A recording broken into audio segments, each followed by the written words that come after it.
I'm here today before you, a man humbled.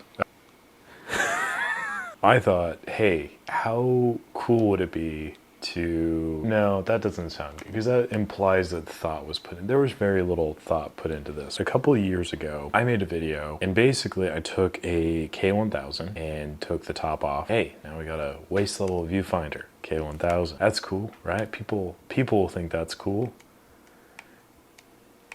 They didn't, no.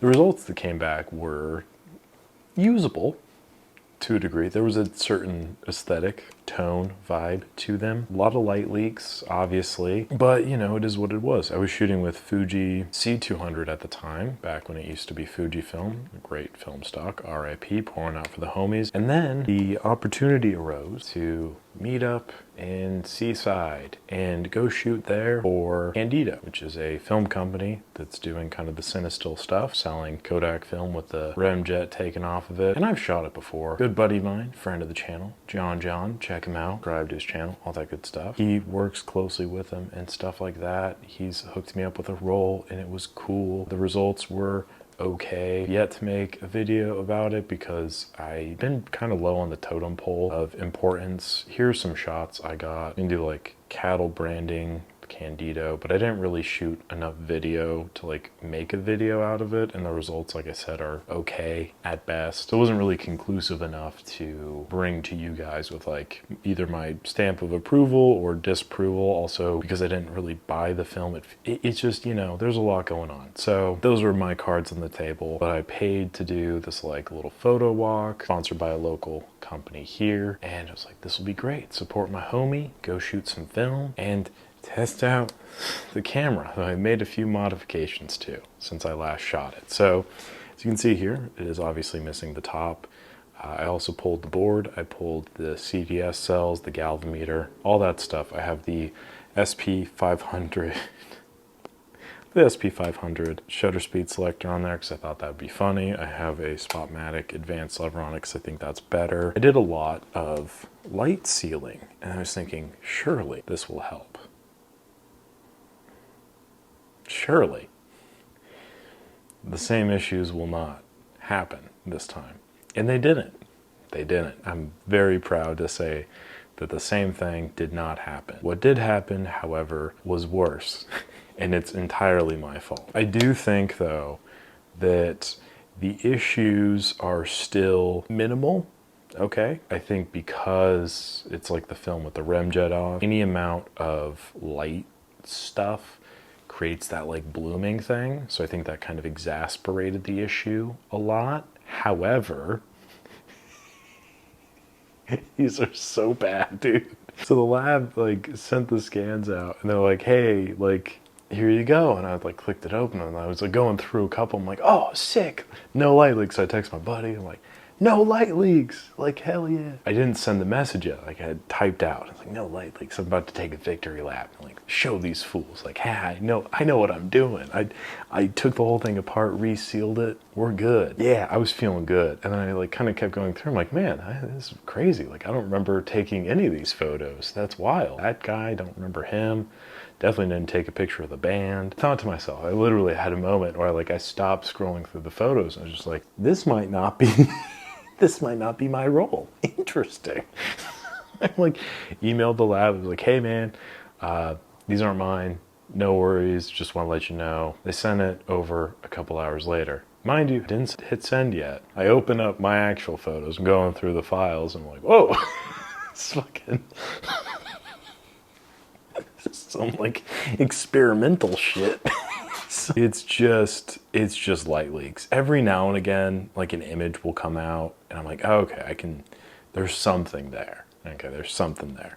A couple of things to make note of. First of all, the camera functionally does work. The shutter speeds are all accurate. There was, however, maybe a point in time in which I wasn't metering properly. It's just one of those things where the shots are probably going to be a little bit underexposed to begin with. That being said, very few of the shots you can actually even see, so it's kind of like, a moot point, some could say. It's an aesthetic choice, okay? Based off of the imagery, we have, I think, a total of like 2 usable images, okay, out of 36. So this one here, which is out of focus and of a dog, and then this one here of a friend of a friend. And it has a very odd artifact on the guy's head there. It's like a little UFO thing. I keep getting these UFO shots. Based on those 2 shots, there's not really much that I thought I might be able to like make a little bit more of a comprehensive piece on the film, my experience, all that good stuff, or due solely to my own actions. That's not gonna happen. Should I have shot with a different camera? 100% yes. I did have a little bit of confidence going in that all of the measures I took to light-proof this would be satisfactory. That's not the case. Am I going to try shooting with this again? Probably. Let's be honest, probably. Probably use a different kind of film though, probably black and white. I think the things I would change though, I would just put a bottom plate on this. At first, the initial idea behind this was like, how little of a film camera do you need to shoot? And I think given the fact that there's this component right here, which is the mirror charge lever, that's just a giant gap where I didn't think a lot of light was getting into, but I can surmise that some light was getting in there, so I probably want to cover that up. There's also like other little vacuous recesses in the camera itself, so that's kind of an issue. The other problem too is I was using this lens, which I thought would be fun. It's a 24-40, and I was hoping to get like some cool, low, wide-angle shots, and I did.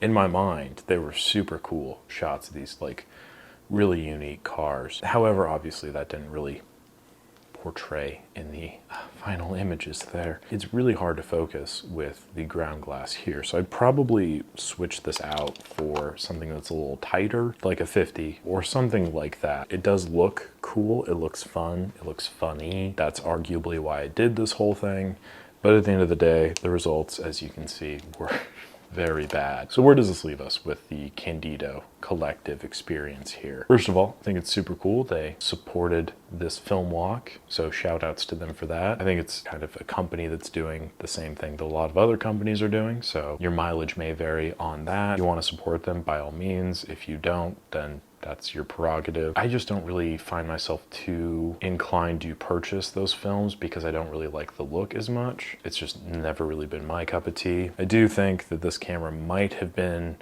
a little bit, I mean, probably is honestly going to be the same amount of light leaking issues as the original iteration, given the fact that the bottom plate's still missing. And even with the other light leak countermeasures I implemented, I still think that just by virtue of the fact that it's missing the top and bottom plate of the camera, there's going to be some just issues regardless. So I don't think that it being Candido or not being Candido would have affected the image too much, but the only thing I could say is the blooming maybe made it worse, but it also might not have. Point being is I took a fat L. Okay, just a big old fucking thing. Like, yeah. So I think if it wasn't as funny as it was, then I'd be a bit more embarrassed, but I do just find it very hilarious overall. And ultimately, that's all that matters. We're just doing this for fun. It was a great walk. I'll have a video of the walk itself with all of the images I shot on the second channel there, the Romping Bronco Show. So be sure to hop over there to check that out. Anyway, it's a complete failure though. Waste of time, waste of money, but a good time nonetheless. So thank you all for watching. Appreciate it as always. Like the video if you enjoyed it, subscribe to the channel. I'll catch you on the next one.